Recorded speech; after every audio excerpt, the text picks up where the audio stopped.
Bonjour, je m'appelle Kim, je suis musicien, mais avant tout je suis mélomane, et depuis que je suis tout gamin, j'écoute des disques, des cassettes, des trucs, tout ce qui procure une source sonore de musique. Et je suis hyper content, parce que là, des disques, il y en a partout. Ça sent bon, et c'est comme disait Frank Zappa, la musique c'est ce qu'il y a de mieux. Donc là, on est servi. Oh, des polkas et tout, oh là là là là là là là.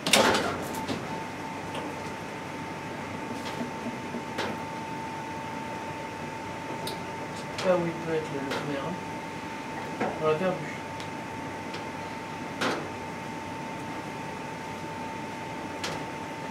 Ah d'accord, ça s'arrête là, ouais. Musique du Mali. Bon bah le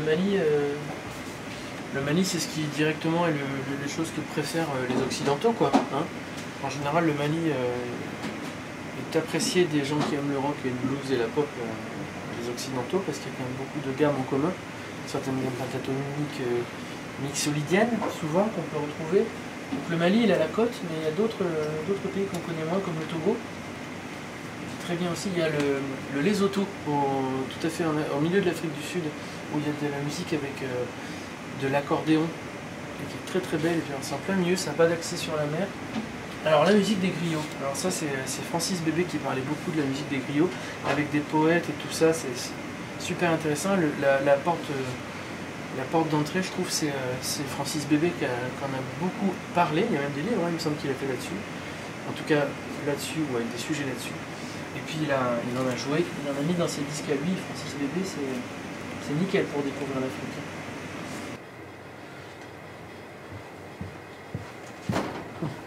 Là je voyais le Cameroun. Et alors le Cameroun, personnellement, c'est un pays que j'aime beaucoup pour la musique pop notamment. Il y a Prince Yango là-bas. Et la francophonie y est traitée d'une façon un peu comme au Burkina Faso.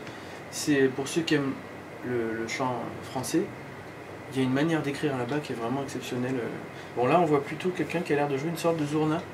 Il me semble que quand même ça c'est un héritage turc. Alors qu'est-ce qu'elle fout là, la zourna?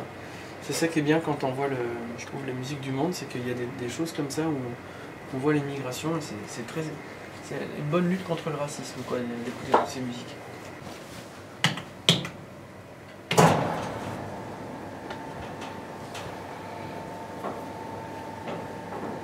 Oh là là, c'est fou quand même comme c'est des gros disques. Donc voilà, alors le Ballade africaine, une super porte d'entrée sur la musique de Francis Bébé, qui à cette époque-là, comme pendant tout le reste de sa carrière qu'il a démarré tardivement, s'est consacré à l'Afrique en étant le représentant sur le territoire français finalement. Ces disques parlent principalement d'Afrique, alors il y a ceux où il a réalisé des disques électroniques africains qu'on adore récemment, mais celui-là il est encore plus intéressant pour apprendre l'Afrique. Il y a un très long texte où il parle il reprend des poètes africains que bien sûr on ne connaissait pas quand le disque est sorti, puisqu'on a mis longtemps avant ici d'ouvrir notre curiosité à ça.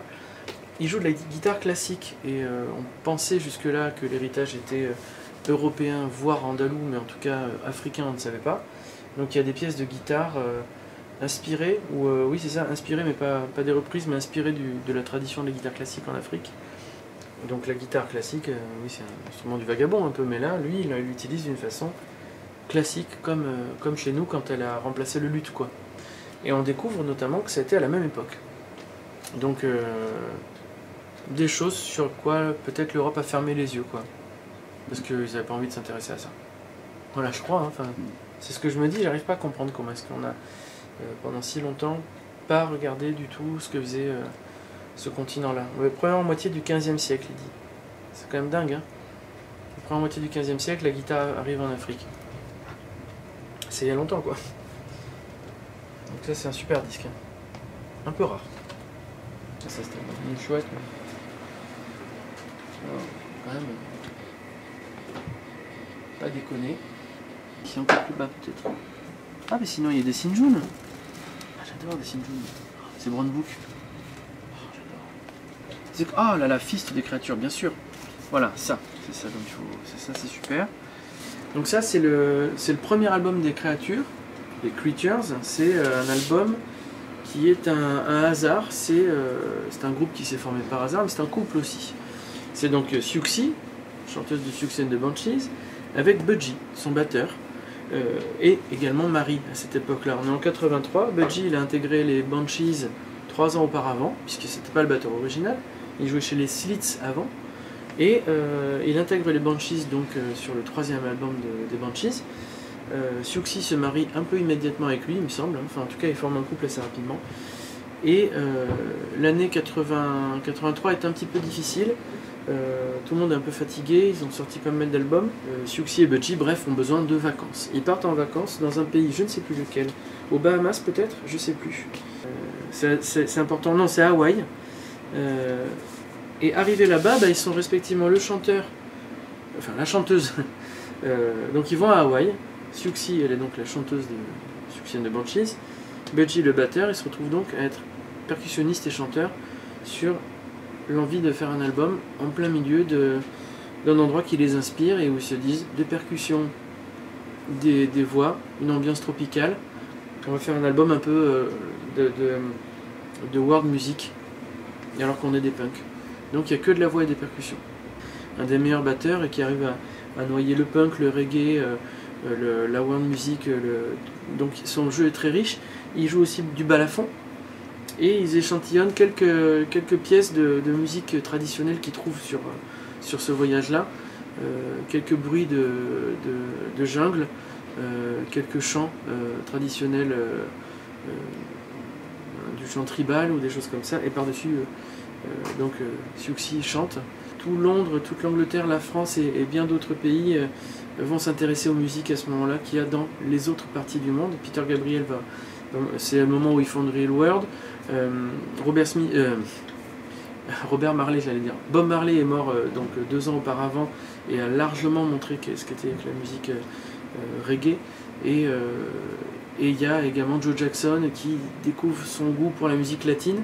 Donc ça c'est une pièce de plus qui va ouvrir à ce qu'à l'époque on appelait de façon malheureusement ethnocentrée la world music et que maintenant il faut plus nommer du tout, il y a de la musique partout dans le monde quoi.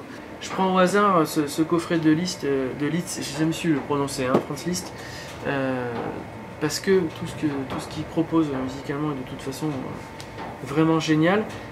Moi ce que je préfère lui c'est quand il est au piano, et historiquement Franz Liszt, bon, mis à part que c'est un très beau mec et qu'à l'époque c'était pas tellement la chose qui était mise en avant, mais lui il va le mettre en avant, il s'habille bien et il se met surtout de côté pour qu'on puisse le voir jouer du piano. Donc c'est un peu la première star du rock, Franz Liszt. Il met cette façon de... Il se met en scène quand il joue, et notamment on voit, comme le piano est... Le public peut voir le piano, on voit qu'il joue sans partition. Donc c'était le côté un peu, je joue sans partition, je suis beau, je suis un très bon pianiste, et voilà ma composition. Voilà, donc ces versions-là quand même sont très très bonnes. Richter. Et Bach, non, on va pas épiloguer sur le génie que c'est. On lui doit, le monde occidental lui doit toute la musique de maintenant. Il joue cette façon-là où effectivement, entre Do et Ré, il n'y a plus qu'un demi-ton et non pas 9 commas divisables de façon soit par le dessous, soit par le dessus, en gros. Donc là, il y a vraiment toute la musique qu'on écoute maintenant découle d'un moment révolutionnaire qui est celui-ci. Et cette interprétation est vraiment très très chouette. Voilà. C'est tout simple, mais il faut quand même ça vaut le coup d'écouter. Il y a avant et après, donc avant c'est la musique ancienne et puis après Bach, c'est ce qu'on écoute encore aujourd'hui, quoi. Tout simplement. Donc c'est un duo avec Alice. Je connais pas je sais même pas que c'est existé ce truc là, c'est complètement dingue. Bon, alors donc là il y a quoi? Laurel Garner, chaque fois que je le vois, mon prof de batterie, c'est le sosie. Voilà, il est toujours à Bordeaux, c'est un prof de jazz. Bon. Joseph Ganter, il est le sosie de Laurel Garner. Donc, non, parce qu'il y a un truc qui est complètement dingue, et je crois que c'est celui-là. Oh la vache, il y a Caravane dedans, et non, c'est pas celui-là. Il y a un disque super rare de Duke Ellington, qui s'appelle, oui, c'est His Famous Orchestra. Super dur à trouver, avec une version de Caravane qui est vraiment harmonisée d'une façon vraiment très très très moderne, alors que pourtant ça date d'il y a tellement longtemps. Il y a des livres entiers qui sont écrits sur la façon qu'il avait d'harmoniser les instruments Duke Ellington. Et après Ellington, moi quand j'étais en école, j'ai appris la batterie dans une école de jazz à Bordeaux, celle de Joseph Ganter. Donc, comme je disais, c'est le sosie de Ron Gardner, mais mis à part ça, c'est un très très bon musicien.